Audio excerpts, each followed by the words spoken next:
Hi 7th graders, I hope you've been doing well. Today we're doing lesson 6.6, which is all about simple interest. Our learning target is I can calculate simple interest using the formula I equals PRT. So I have a bunch of stuff for you to fill in your notes, okay? Go ahead and pause the video anytime I'm going too quickly and fill it all in. So we have two vocab words, simple interest and principal. Simple interest is the amount paid or earned for the use of money. So if you go and you buy a house, you're going to have to, normally you can't pay for that house all at one time. Okay, so what that means is you will be paying interest on the house. So that's extra money that you're paying so that you can buy the house. Okay, it's like the bank's way of making some money because they're loaning you a bunch of money to buy the house. Okay, so a principal is the amount of money borrowed or invested. So if you buy a $100,000 house, that's your principal. That's how much it costs. Okay, so our formula that we'll be using is simple interest, and that's your money, is equal to the principal, how much it costs, times our annual interest rate, and that's the percent per year. One quick note about the interest rate is you need to write it in decimal form. And then the time in years. So if they give it to you in months, you'll need to divide the number of months divided by 12. And that would be your time. Okay, so that is our equation. So to calculate simple interest, you will use the formula I equals PRT, principal times rate times time, for calculating simple interest. So let's go ahead and let's practice a few problems. So we have number one, our principal is $550, our annual rate is 7%, and our time is 4 years. So if you borrowed $550 and you had to pay an annual rate of 7% and it's going to take you 4 years to pay it off, we're going to figure out how much extra money we're paying on top of that $550. This also works for if you have a savings account. If you put money into a savings account, you get interest, which is extra money that you get for putting your money into that bank or that account. Okay, so let's calculate. We are taking our principal times our rate times our time. So our principal is $550.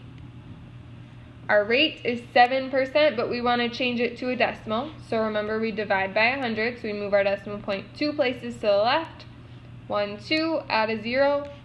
We get 0.07. That is our rate. And then time. And remember, time always has to be in years. And this one it's 4 years. So now this is the easy part. We have it set up. All we need to do is multiply all of those numbers. 550 times 0.07 times 4. And we get 154. And remember, we're talking about dollars, so that's our answer. So if you put this much money in a bank account, you would get $154 in interest after 4 years. Moving on to number 2, our principal is $870. Our annual rate is 3.7%, and our time is 30 months. Okay, so remember, we take our principal times our rate times our time. Well, our principal is $870. Our rate is 3.7. We need to change that to a decimal, so we divide by 100. 1, 2. We get 0.037. That's our rate. And then our T is our time, and remember, that's in years. So right now they give it to us in months. So we need to take 30 months divided by 12 because there's 12 months in a year. 30 divided by 12 gives us 2.5. Oops. So that's how many years? 2.5. Now we go ahead and we multiply all of these together. 870 times 0.037 times 2.5. And we get 80.475. But we need to round that number to the nearest cent. Okay, so to do that, we look at our 7 and the 5. Is the 5 going to change the 7 or keep it a 7? Right, it's 5 or more, so it's going to change it. So that 7 is going to now change to an 8. So we get 80 $1,248 for our interest. Alright, moving on to number 3. This time our principal is 900. Our annual rate is 6%, and our time is 3 years. So again, we're doing PRT. Our principal is 900. Our rate is 6%. To change to a decimal, we divide by 100. 1, 2. We get 0.06. And our time has to be in years, and it is, so it's times 3. So now go ahead and multiply 900 times 0.06 times 3. We get 162. And remember, we're talking dollars. Awesome, and our last one of these. Our principal is $7,500. Our annual rate is 4.25%, and our time is 18 months. So again, we take P times R times T. Our principal is $7,500. Our rate, we need to change to a decimal, so we move it 2 places to the left. We get 0.0425. Oops. And then our time needs to be in years. Right now it's in months. So we need to take 18 divided by 12 months in a year, and we get 1.5 years. Okay, so now go ahead and calculate 7,500 times 0.0425 times 1.5. Oops, I did something wrong. Let me try that again. 7,500 times 0.0425 times 1.5. So I get 478.125. So again, we round to the nearest cent, which is our second number. So is that 5 going to change the 2 or keep it a 2? Right, it's going to change it to a 3. So our answer is 478.13 cents. Awesome, so that's the basic how we calculate simple interest. Now what we're going to figure out is we're going to find the balance. So the balance is the total amount of money after a time period. So it is the principal plus our interest. Okay, so that will make more sense as I explain what we're doing. So number 1, Haley deposits $300 in a savings account that pays 4% simple interest. Find her account balance after 5 years. So it's asking for the account balance. We don't just want to know how much interest it is. We want to know how much is going to be in the account. So we add our interest plus our balance, or plus our principal. So to do that, we are going to take our balance, which is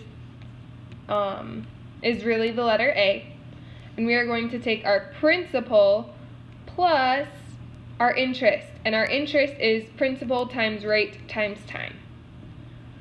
Okay, so we know that she deposits $300. That is your principal.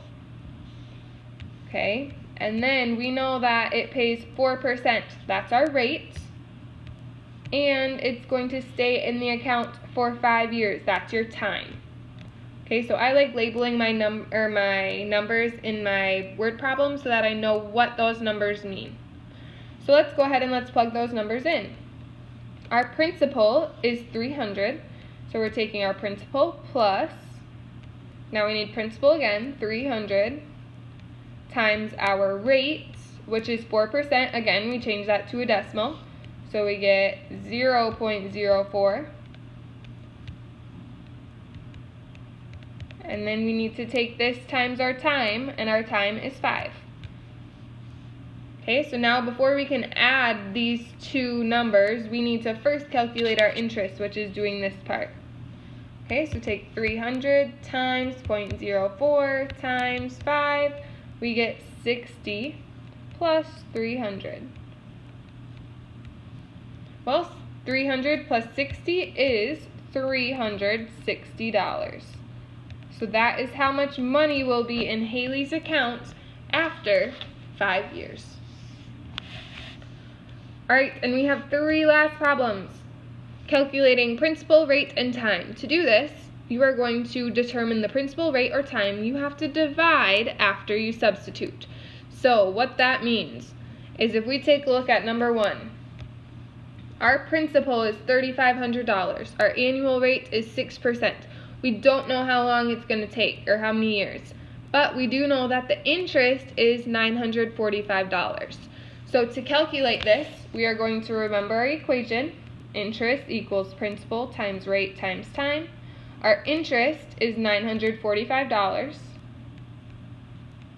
Our principal is $3,500 times our rate. Again, change it to be a decimal. 0.06. And we don't know the time, so that is our x. Okay, so now we need to multiply these two together. 3,500 times 0.06 gives us 210. So right now we have 945 is equal to 210 times our time. We just used the letter x. Okay, so now to figure out how many years it's sitting in that account, we need to divide both of these sides by 210. So we get x, 945 divided by 210 is 4.5. And this is time, which is in years. Alright, so that was sitting in the account for 4.5 years to get an interest of $945. Alright, moving on to number 2.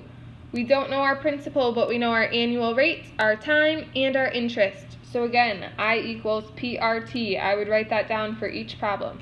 Our interest is $63.05. We don't know our principal, so let's call that x. We do know our rate. Move this to a decimal, 1, 2. We get 0.0325. And we do know our time, which is 2. Okay, so now to solve, we need to multiply these two numbers. 0.0325 times 2 gives us 0.065. So I'm just going to rewrite everything I didn't use. 0.065x. Now we need to solve for x, so we divide both sides by the 0.065. When you do that, we're just left with x. 63.05 divided by 0.065 gives us 970, and we're talking principal, so that is in dollars.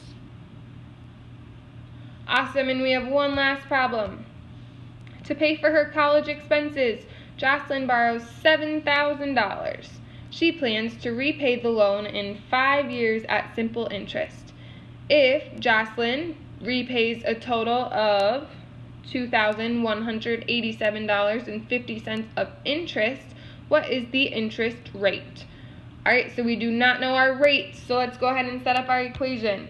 I equals PRT. Our interest, we know that she paid a total of this in interest. Okay, so $2,187.50, that's our interest. Okay, we know that she borrowed $7,000, so that's our principal. We do not know our rate, so that is our x, but we do know how long it's going to take her to repay it, and that's 5 years. So now, before we can solve, we need to take 7,000 times 5, which gives us 35,000 times x, and that's still equal to 2,187.50. Now we need to divide both sides by 35,000.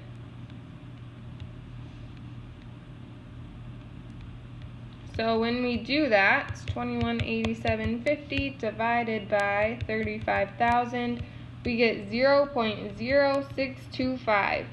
But remember, we're trying to find our rate, so we need to change this to a percent, so we multiply it by 100.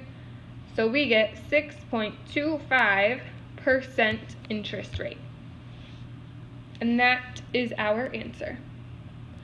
Alright, so this lesson was pretty long, but you're doing the exact same thing every time. You're using our interest rate or interest formula to figure out how much interest it was, or to figure out the principal rate or the time. Please let me know if you have questions. Otherwise, I hope you have a great rest of your day.